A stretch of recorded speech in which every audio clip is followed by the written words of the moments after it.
Thank you to my colleague from New York, Representative Espaillat, for holding this incredibly important hour on not just the climate crisis, but the Green New Deal in particular. And as I was preparing for this evening, I would be remiss but to say that last night we had a national Democratic debate and not a single question was asked about our climate crisis. Right now, the global consensus, the IPCC report coming out of the UN is sounding the alarm on what will happen if we do not keep emissions down to contain our warming levels below 1.5 degrees Celsius. But if you look at today, we are on track to hit 3 degrees Celsius by 2100. This can bring unprecedented chaos to our Throughout this entire year, as we've discussed the Green New Deal, I've noticed that there's been an awful lot of misinformation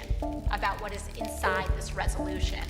A tremendous amount of wild claims, everything from saying we're seeking to ban airplanes to ending ice cream. As a consequence, I've realized that many of my colleagues have never even read the resolution that they're speaking on. They haven't opened a single word of it. And it's actually only about, I have it right in front of me, just 14 pages. So I have decided that since my colleagues, some of my colleagues across the aisle, could not, for some reason, read the resolution, that perhaps this hour would be spent best reading it to them for the public record. And so today what I would like to do is to read the Green New Deal resolution for all those who are interested, who may want to fire this up on C-SPAN, or who may want to sit in the audience today. Resolution on HRES recognizing the duty of the federal government to create a Green New Deal. Whereas the October 2018 report entitled Special Report on Global Warming of 1.5 degrees Celsius by the Intergovernmental Panel on Climate Change and the November 2018 Fourth National Climate Assessment Report, human activity is the dominant cause of observed climate change over the past century. A changing climate is causing sea levels to rise, and an increase in wildfires, above 2 degrees Celsius, drought beyond other extreme weather events that will cause human mass migration from the regions most affected by climate change. B, more than $500 billion in lost annual economic output in the United States. C, by the year 2100, that by 2050 will annually burn at least twice as much forest area in the western United States than was typically burned by wildfires in the years preceding 2019. D, a loss of more than 99% of all coral reefs on Earth. More than 350 million more people exposed globally to deadly heat stress by 2050. And F, a risk of damage to $1 trillion of public infrastructure and coastal real estate in the United States.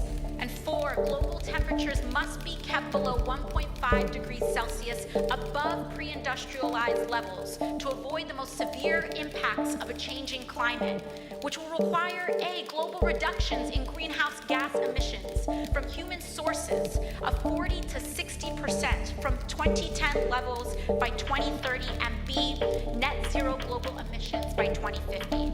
Whereas because the United States has historically been responsible for a disproportionate amount of greenhouse gas emissions, having emitted 20% of global greenhouse gas emissions through 2014, and has a high technological capacity, the United States life expectancy declining while reducing emissions such as clean air, clean transformation, and adequate health care, current transportation, and education are inaccessible to a significant portion of the U.S. population. To a 4-decade trend of wage stagnation, deindustrialization, and anti-labor policies that has led to A, hourly wages overall stagnating since the 1970s despite increased worker productivity. B, the third worst level of socioeconomic mobility in the developed world before the Great Recession, and C, the erosion of earning and bargaining power of workers in the United States, and D, inadequate resources for public sector workers to confront the challenges of climate change at local, state, and federal levels, and with A, the top 1% of earners accruing 90 since the 1920s of gains in the first few years of economic recovery after the Great Recession. B, a large racial wealth divide amounting to a difference of 20 times more wealth between the average white family and the average black family. And C, a gender earnings gap that results in women earning approximately 80% as much as men, whereas climate change, pollution, and environmental destruction have exacerbated systemic racial, regional, social, environmental, and economic injustices as systematic injustices by disproportionately affecting indigenous peoples, communities of color, migrant communities, deindustrialized communities, depopulated rural communities, the poor, low-income women, the elderly, the unhoused, people with disabilities, and youth, referred to in this preamble as frontline and vulnerable communities. Whereas climate change constitutes a direct threat to the national security of the United States, one, by impacting economic, environmental, and social stabilities of countries and communities around the world, and two, by acting as a threat multiplier. Whereas the federal government-led mobilizations during World War II, Green New Deal created the New Deal, created the middle class that the United States, the biggest middle class the United States has ever seen, but many members of frontline and vulnerable communities were excluded from many of the economic and societal benefits of those mobilizations. Whereas the House of Representatives recognizes that a new national, social, industrial, and economic mobilization on a scale not seen since World War II and the New Deal era is a historic opportunity. One, to create millions of good, two, to provide unprecedented levels of prosperity and economic security for all people, systemic of the United States. Now, therefore, be it resolved that it is the sense of the House of Representatives that, one, it is the duty of the federal government to to achieve net zero greenhouse gas emissions through a fair and just to create millions for all high-wage jobs, to invest in the infrastructure and economic security of the United States, to sustainably meet the challenges to secure for centuries of the United States for generations to come. One, clean water. Two, climate and community resiliency. Three, healthy food. Four, access to nature. Five, a sustainable environment. And E, to promote justice and equity by stopping current, preventing future, and repairing historic oppression of indigenous peoples, communities of color, migrant communities, the industrialized, low-income workers, unhoused, people with disabilities, and youth, referred to in this resolution as frontline and vulnerable communities. Two, the goals described in subparagraphs A through E of paragraph 1, referred to in this resolution as the Green New Deal goals, should be accomplished through a 10-year national mobilization, referred to in this resolution as the Green New Deal mobilization, that will require the following goals and projects.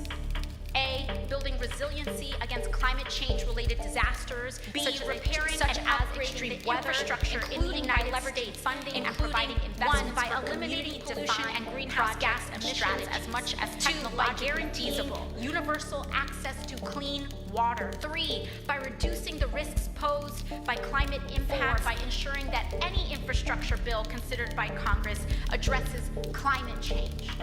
C, meeting 100% of the power demand in the United States through clean, renewable, and zero-emission energy sources, including 1, by dramatically expanding, and B, by deploying power sources, new capacity. D, building or upgrading energy-efficient, distributed, and smart power grids, and ensuring affordable access to electricity.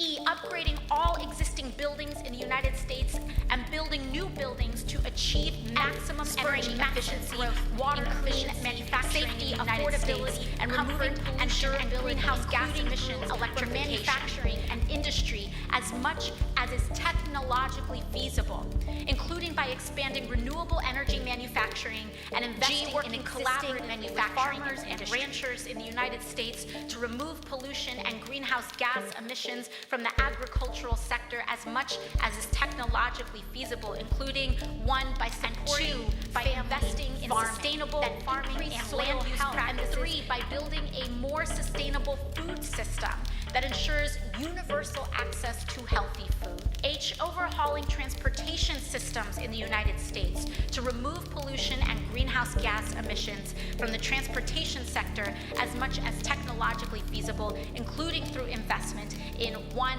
zero-emission vehicle infrastructure and manufacturing, 2, clean, affordable, and accessible public transit, and I, mitigating and managing the long-term adverse health, economic, and other effects of pollution and climate change, including by providing funding for community-defined projects and strategies.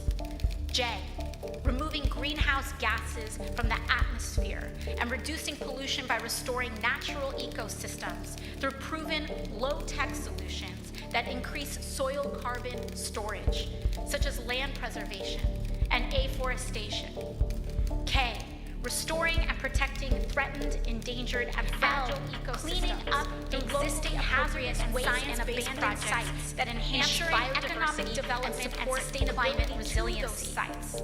N, identifying other emission and pollution sources and creating solutions to remove them, and N, promoting international exchange of technology, expertise, products, funding, and services with the aim of making the United States the international leader on climate action and to help other countries achieve a Green New Deal. 3, a Green New Deal must be developed through transparent and inclusive consultation, collaboration, and partnership with frontline and vulnerable communities, labor unions, worker cooperatives, civil society groups, academia, and businesses. To achieve the Green New Deal goals and mobilization, a Green New Deal will require the following goals and projects. A, providing and leveraging in a way that ensures the public receives appropriate ownership stakes and returns on investment, adequate capital through community grants, public banks, and other public financing.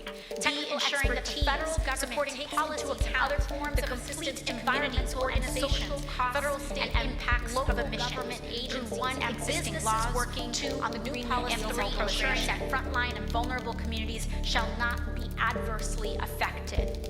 C, providing resources, training, and high-quality education, including higher education, to all people of the United States, with a focus on frontline and vulnerable communities, so that all people of the United States may be full and equal participants in the Green New Deal mobilization. D, making public investments in the research and development of new clean and renewable energy technologies and industries.